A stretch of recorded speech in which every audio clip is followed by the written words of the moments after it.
ശബരിമല സ്വർണ്ണക്കവർച്ച കേസിൽ Devaswom board secretary ജയശ്രീയുടെ arrest ഹൈക്കോടതി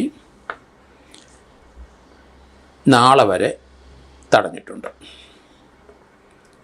കാരണം അവർക്ക് വൃക്ക രോഗം ബാധിച്ചിട്ടുണ്ട്, അതിൻ്റെ ചികിത്സയിലാണ്. അവരിപ്പോൾ റിട്ടയർ ചെയ്തു. അത് തന്നെയല്ല, ഈ കേസുമായിട്ട് ബന്ധപ്പെട്ട് തനിക്ക് വലിയ റോളില്ല. അവർ ദേവസ്വം ബോർഡ് ഹാജരാക്കിയ ഒരു തീരുമാനം അത് ഒപ്പിട്ട് അത് പ്രൊസീഡിങ്സ് ആക്കിയെന്ന് മാത്രമേ ഉള്ളൂ എന്നാണ് അവരുടെ വാദഗതി. തനിക്ക് ഇതിനകത്ത് റോളൊന്നുമില്ല. എന്തായാലും ഹൈക്കോടതി തൽക്കാലം അവരുടെ അസുഖം കാരണം അവരെ അറസ്റ്റ് തടഞ്ഞിട്ടുണ്ട്. അവർ വൃക്കരോഗിയാണ് എന്ന് ബോധ്യപ്പെട്ടാൽ തീർച്ചയായിട്ടും അവരെ ജുഡീഷ്യൽ കസ്റ്റഡി വെക്കുന്ന അത്ര സേഫ് അല്ല എന്നാണ് ഞാൻ കരുതുന്നത്. അതേസമയത്ത് പോലീസ് കസ്റ്റഡി വേണം താനും. പോലീസ് അവരെ ചോദ്യം ചെയ്യേണ്ടിയിരിക്കുന്നു. പോലീസ് ഓഫീസിൽ അവർക്ക് ഹാജരാകാൻ പറ്റിയേക്കും. SITയുടെ മുമ്പിൽ അവർ ഹാജരാകട്ടെ. 2-3 ദിവസം അവർ ചോദ്യം ചെയ്യാം. അവിടെ ഹാജരായി രാവിലെ 10 മണി മുതൽ 5 മണി വരെ. അതിനിടയ്ക്ക് എന്തെങ്കിലും അസ്വസ്ഥതയുണ്ടെങ്കിൽ അവർക്ക് ആശുപത്രിയിൽ പോവാം. അല്ലെന്നുണ്ടെങ്കിൽ ഒരു ഡോക്ടറുടെ സാന്നിധ്യത്തിൽ അവരെ ചോദ്യം ചെയ്യാം. ഏതായാലും അവരെ റിമാൻഡ് ചെയ്ത് ജുഡീഷ്യൽ കസ്റ്റഡിയിലേക്ക് അയക്കരുത് എന്നാണ് എനിക്ക് തോന്നുന്നത്. കാരണം അവർ രോഗിയാണ്, അപകടം ഇപ്പം വേണേലുണ്ടാകാം. അത് പരിഗണിക്കണം ഹൈക്കോടതി എന്നാണ് എൻ്റെ അപേക്ഷ. കാരണം അവർക്ക് വലിയ റോൾ ഇതുവരെ ഇല്ല. അതേ സമയത്ത് അവരിത് ഒപ്പിട്ട് കൊടുക്കുന്നതിനും മറ്റും ഏതെങ്കിലും പണം കൈപ്പറ്റിയിട്ടുണ്ടോ എന്നുള്ള കാര്യം കൂടെ പ്രസക്തമാണ്. അപ്പോൾ അതുകൊണ്ട് പോലീസിന് അവരെ മാറ്റി നിർത്താനോ ഒഴിച്ചു നിർത്താനോ കഴിയില്ല. അതേസമയത്ത് അവരുടെ ആരോഗ്യസ്ഥിതി പരിഗണിച്ചിട്ട് അവരെ പോലീസ് കസ്റ്റഡി വാങ്ങാതെ 10 മണി മുതൽ 5 മണി വരെ SIT ഓഫീസിലേക്ക് ചോദ്യം ചെയ്യാനും ഡയറക്ഷൻ 2-3 ദിവസം ഒരു ഡോക്ടറുടെ സാന്നിധ്യം അനിവാര്യം ആണ്. അതുകൊണ്ട് ആ കാര്യത്തിൽ ഹൈക്കോടതി അല്പം അയവ് കാണിക്കും എന്നാണ് ഞാൻ കരുതുന്നത്. അത് നാളെ ആ കാര്യത്തിലൊരു തീരുമാനം ഉണ്ടാവും. അവർ പറയുന്നത് അനുസരിച്ച് അവർ ഈ ഒപ്പിട്ട് കൊടുത്തു, പ്രൊസീഡിങ്സ് പാസ്സാക്കി. അത് ദേവസ്വം ബോർഡ് അവിടെ അയച്ചു കൊടുത്തതാണ്. അതവർ ഒരു പ്രൊസീഡിങ്സ് ആക്കി പാസ്സാക്കി എന്ന് മാത്രമേ പറയുന്നുള്ളൂ. അത് കൂടുതൽ എന്താണ് ഇപ്പോൾ SITയുടെ കയ്യിലിരിക്കുന്നത്? ഇവർക്ക് ഏതെങ്കിലും മോണിറ്ററി ബെനിഫിറ്റ് ഇതിൻ്റെ അകത്ത് ഉണ്ടായിട്ടുണ്ടോ? ആരെങ്കിലും പണം കൊടുത്തിട്ടുണ്ടോ? ശബരിമലയിലെ സ്വർണത്തിൻ്റെ അംശം വിറ്റ് അതിൻ്റെ പണത്തിൻ്റെ ഒരു ഷെയർ ഇവർക്ക് കിട്ടിയിട്ടുണ്ടോ?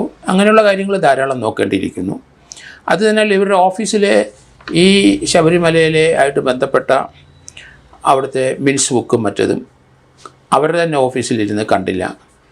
അത് അതിനോട് ചേർന്നുള്ള PWD ചീഫ് എഞ്ചിനീയർ ഓഫീസിൽ നിന്നാണ് പിന്നീട് പോലീസ് സെർച്ച് ചെയ്ത് കണ്ടെത്തിയത്. അതിൽ ഇവർക്ക് എന്തെങ്കിലും റോളുണ്ടോ? എന്തുകൊണ്ട് ആ മിൻസ് ബുക്ക് അവർ ഇരിക്കേണ്ട സ്ഥലത്ത് വെച്ചില്ല എന്നൊക്കെയുള്ള ചോദ്യങ്ങൾ ധാരാളം ചോദിക്കാനുണ്ട്.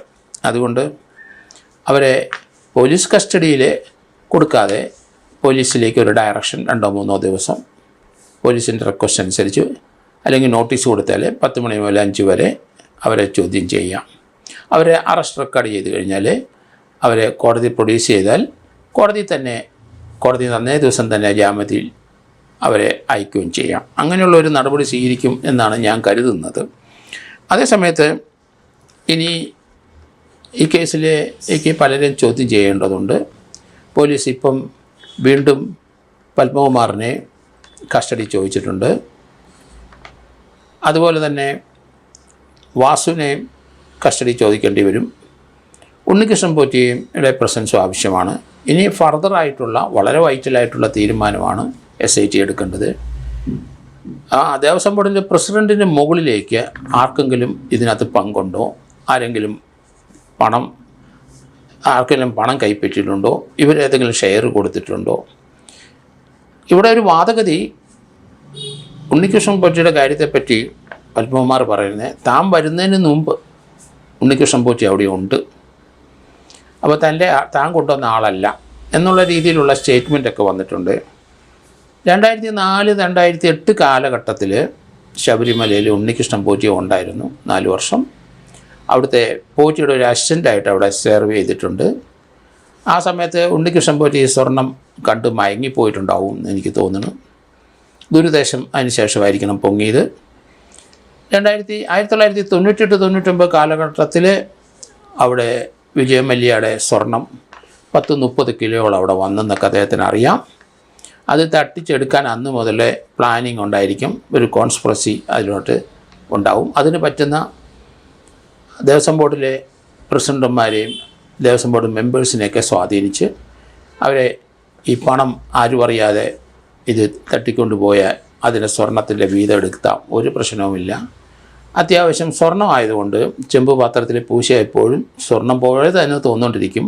അതിനകത്ത് എത്ര കിലോ വേണമെങ്കിലും നമുക്ക് അടിച്ചു മാറ്റാം, അത് പങ്കിടാം എന്ന് അന്നേ തന്നെ 2004-2008 കാലഘട്ടത്തിൽ ഒരു കോൺസ്പിറസി ഇതിനകത്ത് രൂപീകരിച്ചിട്ടുണ്ടാവണം. പോറ്റി അപ്പോഴാണ് വരുന്നത്. പോറ്റി എന്ന കള്ളം വന്നപ്പോഴാണ് ഈ സ്വർണം തകിടിൽ നിന്നും അല്ലെങ്കിൽ അത് പൊതിഞ്ഞ സ്വർണവും പൂശിയ സ്വർണമൊക്കെ തട്ടിച്ചു മാറ്റി കുറേ പണക്കാരനാകാം എന്ന് പോറ്റിക്ക് തോന്നിയത്. പോറ്റിയുടെ വലയിൽ വീണ പത്മകുമാർ, വാസു, അങ്ങനെ ദേവസ്വം ബോർഡ് ചില മെമ്പേഴ്സുകൾ അവരൊക്കെ അതിൻ്റെ പ്രതിഫലം കൈപ്പറ്റിയിട്ടുണ്ട്. അതിന് മുകളിലോട്ട് ദേവസ്വം ബോർഡ് പ്രസിഡൻ്റിൻ്റെ മുകളിലോട്ട് അവരെ അപ്പോയിൻ്റ് ചെയ്തതും അങ്ങനെയുള്ള ദേവസ്വം ബോർഡ് മന്ത്രിമാരും ഒക്കെ ഉണ്ട്. അവർക്ക് എന്തെങ്കിലും റോളുണ്ടോ ഇല്ലയോ എന്ന് 2 ദിവസത്തിനകം കൃത്യമായ വിവരം വരും എന്നാണ് ഞാൻ കരുതുന്നത്. ശബരിമല തന്ത്രിമാരായ കണ്ഠരര് രാജീവരുടെയും കണ്ഠരര് മോഹനരുടെയും പങ്ക് എത്രത്തോളം ഉണ്ടെന്ന് ഇപ്പം തീർച്ചയായിട്ടും SITക്കും മനസ്സിലായിട്ടുണ്ട്. 2 പേരെയും ചോദ്യം ചെയ്ത് വിട്ടയച്ചു. അവർക്ക് ഇതിനകത്ത് വളരെ അധികം റോളുണ്ട് എന്ന് ഞാൻ കരുതുന്നില്ല. കാരണം അവർ ശബരിമല തന്ത്രിയാണ്. ആ തന്ത്രി ദേവപ്രശ്നമൊക്കെ ആണ് അവർ മെയിനായിട്ട് അവിടെ നോക്കുന്നത്, പൂജയും ദേവപ്രശ്നങ്ങളും. അതിലപ്പുറത്തോടെ റോക്ക് അഡ്മിനിസ്ട്രേഷൻ്റെ കാര്യത്തിൽ അവർക്കില്ല. കാരണം അവർ പറഞ്ഞാൽ കേൾക്കണമെന്നുമില്ല. അവർ കേൾക്കുന്നത് ദേവസ്വം ബോർഡ് പ്രസിഡൻറ്റിൻ്റെയും ദേവസ്വം ബോർഡിൻ്റെ തീരുമാനം പറയുമ്പോൾ അത് അവരനുസരിക്കും. അതേസമയത്ത് അവിടുത്തെ പൂജയുടെ കാര്യത്തിലും അതിൻ്റെ സമയനിഷ്ഠയും അങ്ങനെയുള്ള കാര്യങ്ങളൊക്കെ അത് തീർച്ചയായിട്ടും തന്ത്രിമാരുടെ കയ്യിൽ കാര്യങ്ങളാണ്. അതിനകത്തൊന്നും ദേവസ്വം ബോർഡിന് അതിനകത്ത് കൈ കടത്താൻ കഴിയില്ല എന്നുള്ള കാര്യം ഉറപ്പാണ്. അതേസമയത്ത് അവരുടെ തൊഴിൽ പൂജയാണ്. അവർ ഇന്ത്യയിൽ എവിടെ വേണേലും ഏതമ്പലത്തിലും ആരുടെ വീട്ടിലും പോയി പൂജ നടത്താം. അവരുടെ വരുമാന മാർഗ്ഗം അതാണ്. അതുകൊണ്ട് ബാംഗ്ലൂർ ഉണ്ണികൃഷ്ണൻ പോറ്റിയുടെ കൂടെ പല അമ്പലത്തിലും പോയിട്ടുണ്ടാവും, പൂജ നടത്തിയിട്ടുണ്ടാവും. പൂജയ്ക്കുള്ള പൈസ വാങ്ങിക്കും, ചിലർ വാരിക്കോരി പൈസ കൊടുക്കും. അതിനൊന്നും ഒരു റേറ്റ് ഇല്ല. അതൊരു ആ തന്ത്രിയെ ഇഷ്ടപ്പെടുന്ന പോലെ ഇരിക്കും. അതിൻ്റെ അവരെയും കൊണ്ടുപോയി പൂജ നടത്തുന്നവരും അമ്പലത്തിലായാലും ശരി, വ്യക്തികളുടെ വീട്ടിലായാലും ശരി, അവർക്ക് കൊടുക്കേണ്ട പണം അതിനൊരു റേറ്റ് ഇല്ല. ഇഷ്ടം പോലെ കൊടുക്കാം. കൊടുക്കുന്ന മുഴുവൻ അവർ വാങ്ങിച്ചുകൊണ്ട് പോകും. അവർ റേറ്റ് പറയാറില്ല. ചിലപ്പം പൂജ നടത്തിയ ചിലവ് മാത്രം കൊടുത്തിട്ട് പറഞ്ഞു വിടുന്ന കാര്യങ്ങളും ഉണ്ട്. അതും ചിലപ്പോൾ അവർ ആൾക്കാരുടെ തരവൊക്കെ നോക്കിയിട്ട് അതിന് പൂജ നടത്തിയ അതിനുള്ള ചിലവ് മാത്രം വായിച്ചിട്ട് അവർ ചിലപ്പോൾ ഫീസ് പോലും വാങ്ങാതെ പോകുന്നവരാണ് തന്ത്രിമാർ.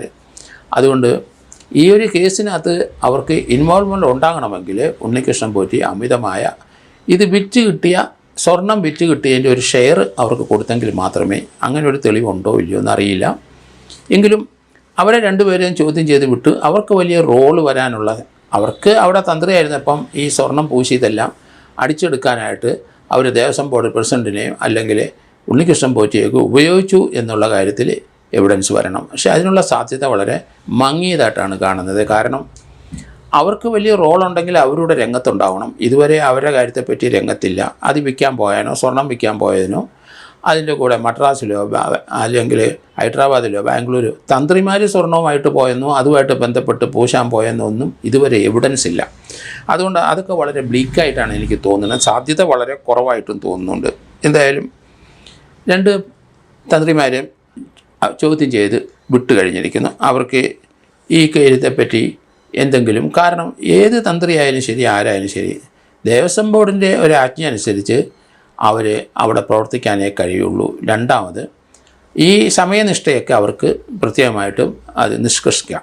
അതേസമയത്ത് അവർ ദേവപ്രശ്നം വെച്ച് നോക്കിക്കഴിഞ്ഞ് അല്ലെ നട തുറക്കുന്ന ദിവസം, നട അടയ്ക്കുന്ന ദിവസം, അവിടുത്തെ പൂജാകാര്യം, ഇങ്ങനെയുള്ള കാര്യത്തിലാണ് അവർ തീരുമാനമെടുക്കുന്നത്.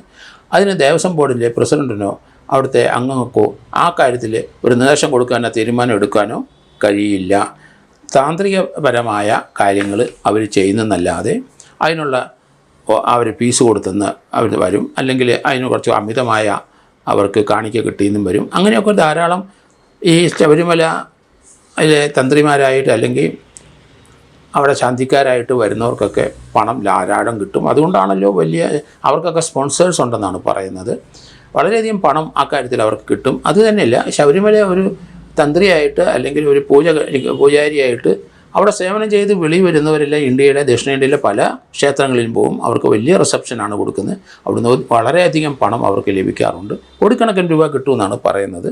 എന്തായാലും അതൊക്കെ അവരുടെ കാര്യങ്ങൾ, പൂജയായിട്ടുള്ള കാര്യങ്ങൾ. അതും ഇവിടുത്തെ സ്വർണം തട്ടിപ്പുമായിട്ട് യാതൊരു ബന്ധവുമില്ല എന്ന് തന്നെയാണ് ഞാൻ കരുതുന്നത്.